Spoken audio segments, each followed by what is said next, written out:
안녕하십니까. 안녕하세요, 교수님. 네, 안녕하세요. 전사님 어떻게 잘 지내셨습니까? 네, 너무 덕분에 아무 일도 없이 기분 좋게 잘 지내고 있습니다. 너무 좋습니다. 네, 어떻게 오늘 어떤 말씀을 준비해 주셨나요? 오늘 저희가 함께 나눌 말씀은 시편 31편에서 36편 말씀입니다. 그 중에서 핵심장인 34편의 말씀을 가지고 우리 함께 말씀을 나누고 생각해 보고 한번 찾아보려고 합니다. 네.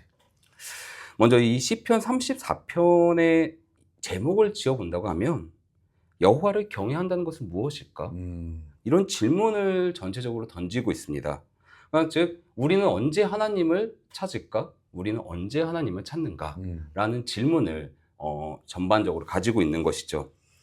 한번 생각해보면 그렇습니다. 우리는 보통 언제 하나님을 찾을까? 이런 질문들을 종종 할 때가 있잖아요. 사실 고통 중에 또는 그 어려움이 가득할 때 하나님의 은혜를 간구하는 마음을 갖고 예배의 자리나 어떠한 은혜의 자리를 사모할 때가 많이 있습니다.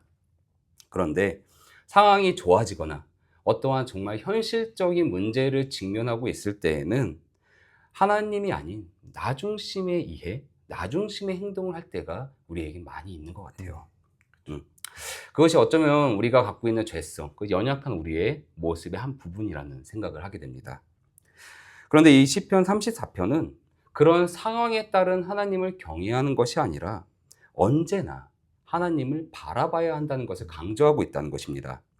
특히 어려움과 이 두려운 상황, 이런 현실적인 상황 앞에서 하나님을 더욱 바라봐야 된다는 것을 지속적으로 강조하고 있는 것이죠. 이런 의미에서 시편 34편은 다윗의 인생에서 가장 초라했던 순간, 그 순간 도망자 신세로 살아남기 위해 정말 미친 사람처럼 행동했던 그 직후에 이 시를 기록했다는 것이 매우 중요합니다. 이 시편은 고난이 얼만큼 힘들었는가, 다윗이 자신이 과거에 했던 그 힘듦과 고난이 얼마만큼 어려웠는가를 말하지 않습니다. 대신 그 고난 속에서 다윗의 신앙이 하나님이 다윗을 어떻게 이끌어 주셨는지에 대해서 말하고 있는 것이죠. 그래서 이 시편 34편은 고난의 설명이 아니라 신앙의 방향성을 나타냅니다. 네.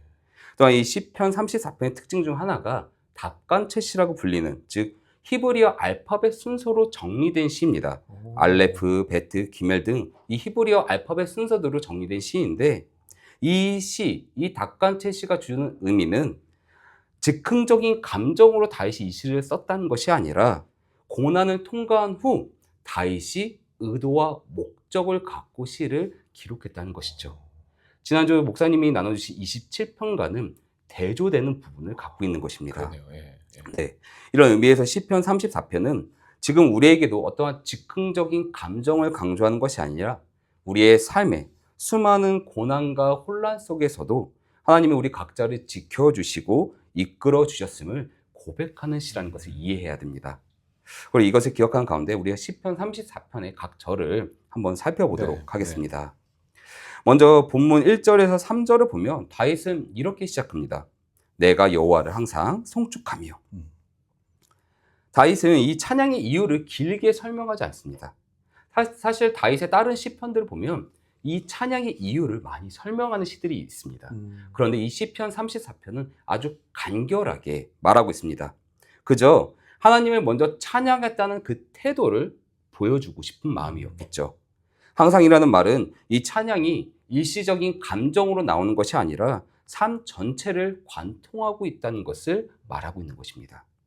찬양은 상황이 좋아서 자연스럽게 흘러나오는 반응이 아니라 삶의 중심을 다시 하나님께 두는 방향성이라는 것을 말하고 싶은 거죠. 그래서 다윗은 혼자 찬양하지 않았다고 말합니다. 여호와를 나와 함께 광대하시다 하며. 고난 속에서 찬양은 혼자 견디는 신앙이 아니라 함께 하나님을 크게 바라보자라는 그 의미를 지니고 있는 것입니다.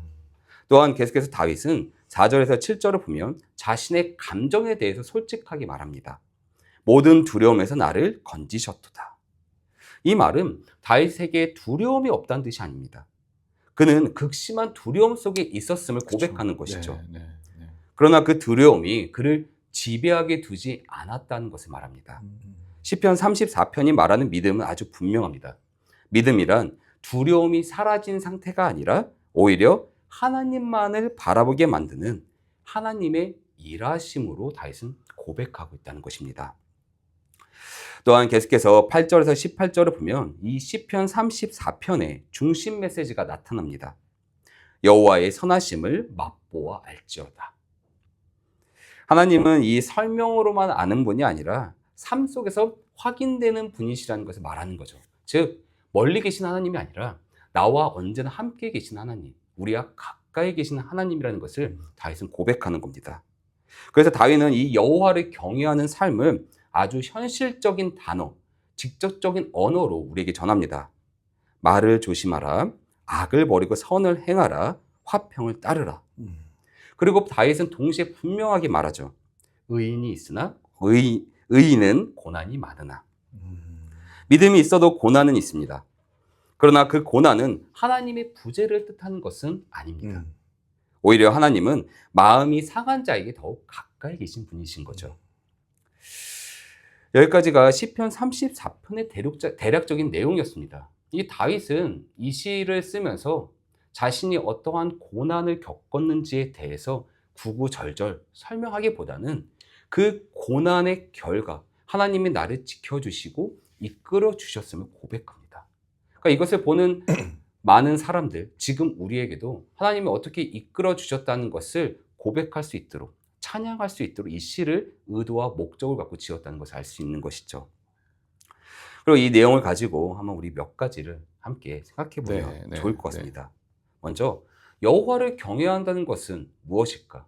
이 시에 전반적으로 나타나는 그 주제처럼 우리 또한 여호와를 경외한다는 것, 하나님을 찬양한다는 것은 무엇일까? 오늘 함께 나누는 이 시편 34편에서는 이렇게 말했습니다. 여호와를 경외하는 삶이란 고난이 없는 삶을 사는 것이 아니라고 말이죠. 두려움이 없는 사람도 아닙니다. 여호와를 경외한다는 것은 삶의 방향을 하나님께로 고정한다는 것을 말합니다. 방향을 고정한다. 네. 두려움이 생길 때 그 두려움을 안고 하나님께 피하는 삶. 내 힘과 판단보다는 하나님의 선하심을 더 신뢰하는 모습들. 상황이 흔들려도 신앙의 그 중심을 놓지 않는 나의 선택들. 그래서 이 시편 34편의 마지막 선언은 아주 매우 분명하게 우리에게 전해집니다. 여호와께 피하는 자는 정죄함을 받지 아니하리로다. 이 말은 이 시를 보고 하나님께 함께하는 우리 모두가 인생이 편해진다는 약속이 아니죠. 인생의 어떠한 모든 것들이 하나님 안에서 이루어진다는 말이 절대 아닙니다. 이에 대해서 우리 예수 그리스도의 그 십자가의 고난, 그 고통을 한번 떠올려 보면 이것에 대해서 좀 이해하기 쉬울 것 같습니다. 복음서는 예수님이 가지신 그 십자가의 고통, 그 두려움 앞에서 끝까지 성부 하나님을 예수님께서 찾으셨다는 것을 기록하고 있습니다.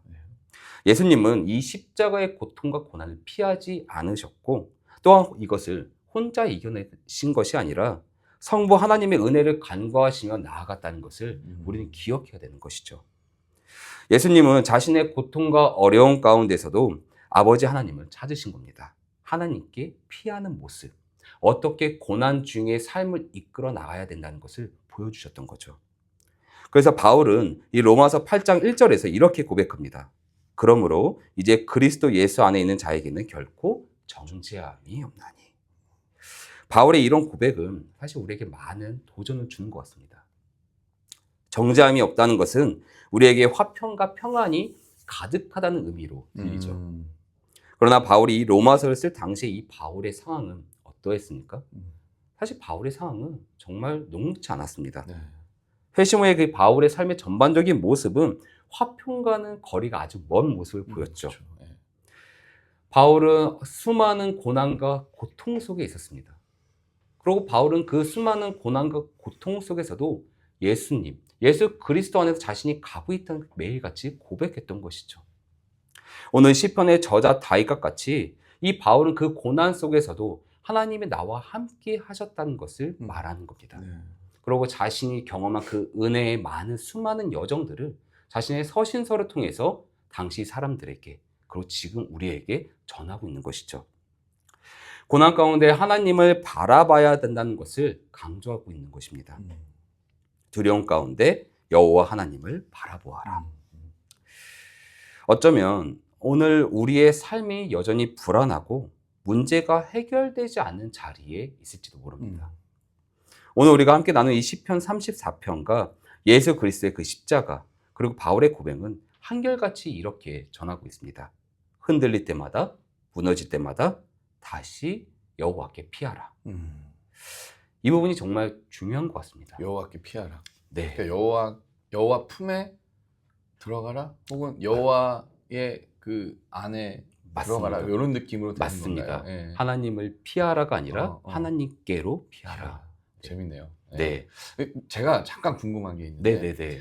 이 굉장히 흥미로운 게 다윗도 어렵고 힘든 고난 상황 속에서 네, 하나님께 정죄함이 없다. 네. 의인은 그죠? 그렇게 얘기하고, 바울도 동일하게 네. 그리스도 안에 있는 자들은 정죄함이 없다라고 네. 얘기하는데, 이게 굉장히 흥미로운 것 같아요. 맞습니다. 그러니까 맞습니다. 어렵고 힘든 상황 속에서 두 사람이 동일하게 다른 시대지만 네, 동일한 고백을 하고 있다는 건, 맞습니다. 어쩌면 오늘날의 우리에게도 네, 동일한 고백으로 나와야 한다는 어떤 그런 연결점이 맞습니다. 있을 수도 있겠네요. 그죠? 네, 네.